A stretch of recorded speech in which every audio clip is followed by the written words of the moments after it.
So as expected, Texans fans already very annoyed about the trade as just one game in and DeAndre Hopkins having a career day. And let's just get into it. One of the things he did really well was like stuff like this, where it's going to be zone coverage. Also, yes, you notice this is not all 22 footage. There's still no all 22 footage. I have no clue what's going on right now. It is Wednesday.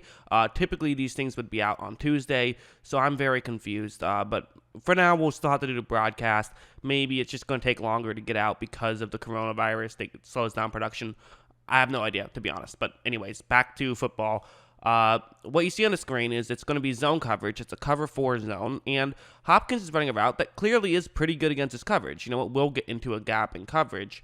And this is a lot of what San Francisco does. They do a lot of zone like this, and Hopkins is quite frankly a great guy to have if you're going to try to beat zone. While typically receiver gets more credit for beating man, there's actually a lot a receiver can do to beat zone as well. Largely because just if you're good against zone, you have a good catch radius. And like watch, so Kyler Murray is going to make this throw. It's a little bit low. Hopkins is able to still make the grab though, really with no problem. And you know this wasn't that difficult of a play. Most receivers could make this catch, but the fact that Hopkins is quick enough to get into that gap quickly enough that no 49er can realize what's going on and disrupt it. And also, even if that throw was even more wild, Hopkins would still be able to find a way to make the play.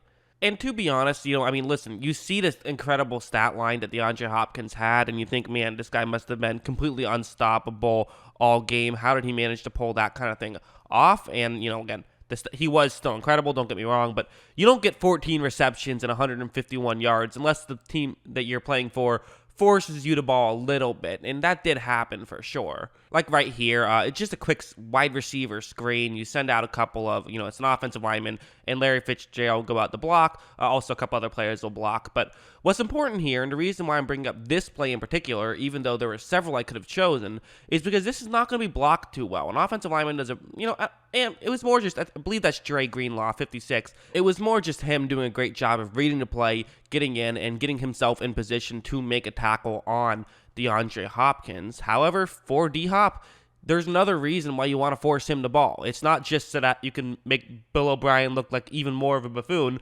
but it's also because he can just make incredible plays. And watch how he is able to pull off a spin move right here, get away from Greenlaw, and pick up more yards. That's just a really good play by DeAndre Hopkins. And that's just the kind of thing that you know, it's the kind of thing he can do.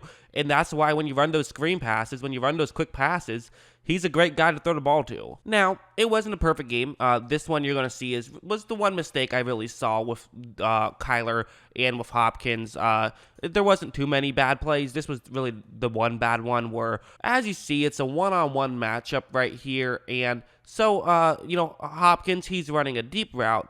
However, Kyler seems to be on a different page, and I think Murray thought that it was going to be something else. I'm not sure if this is an option route or if they were just not on the same page altogether, but as you see, Murray's throw was well shorter. He thought that Hopkins was going to be cutting at a certain point. Hopkins continued to run deep. They just weren't on the same page. That's something you expect when there's a new receiver and a new offense, is that you're going to see a little bit of those growing pains, and you're definitely much more okay with those types of growing pains when the receiver still catches the ball 14 times and gets over 150 yards. One of the things that I really liked about Hopkins when he was going up against zone was that he wouldn't be afraid to go deeper into the zone. He wouldn't be afraid to run further down the field. A lot of guys kind of try to just find the first available soft spot in a zone, but he will go further down. And like this one is what I'm talking about, where it's zone coverage, cover 4 again. Hopkins is going to be in a gap in coverage. But what I like about this, and you can't see the whole thing because of the camera angle, because there's still no all 22 footage. Again, driving me crazy, but I'll live with it. But you see that Hopkins, you know, look at how far down the field he is going to end up running. You can't see the end of it, but you notice that he does get very far down the field, and that's just because he's just getting deeper and deeper into that coverage, and he's trying to pick up as many yards as possible, and he kind of just knows how far he can get. He's a really smart player, and he can figure those types of things out. One more thing I want to talk about is that it will be this one where it's, so on the bottom of the screen, you notice that there's 4 receivers or 4 eligible receivers on that side of the field. So the only other player that's an eligible receiver is Hopkins all the way on the top of the screen. This is, again, cover 4 zone. And so typically, I think there is some concern for San Francisco to make sure that if this is a screen pass, they're in position to be able to make a play. San Francisco, of course, loves to play zone, and if you're playing zone, more often than not, you're going to have the same coverage on both sides of the field. Now, not always. You will sometimes have zone coverage, but there's more guys on one side of the field than the other. But this isn't one of those situations, and San Francisco doesn't love to do that if they can avoid it. But because of this now new situation, they have to be more wary of this, and they are paying more attention to the bottom of the screen. Meanwhile, Hopkins is running a route that we've already seen him be able to successfully run on this type of coverage, and now there is more focus on the bottom of the screen. And even though the players on the top of the screen for San Francisco noticed this relatively quickly, they were out of position enough that Hopkins is still able to get open, turns around, and picks up the first down. Now, I could be nitpicky here and say, hey, you got to make sure if you're San Francisco, you play more aggressive on Hopkins. If you watched my Twitch live stream, which, again, also, sorry if you were wondering what happened in the middle of that live stream, my internet went out, which is why I had to stop that early. But we watched the whole Cardinals 49ers game, and on that play, I did mention it. Like, you got to be more aggressive if you're in the secondary, if you are a linebacker, just someone covering the top of the screen on that one. But also give credit to Kyler Murray and to Hopkins and to Kingsbury for making, really just a fun, creative play.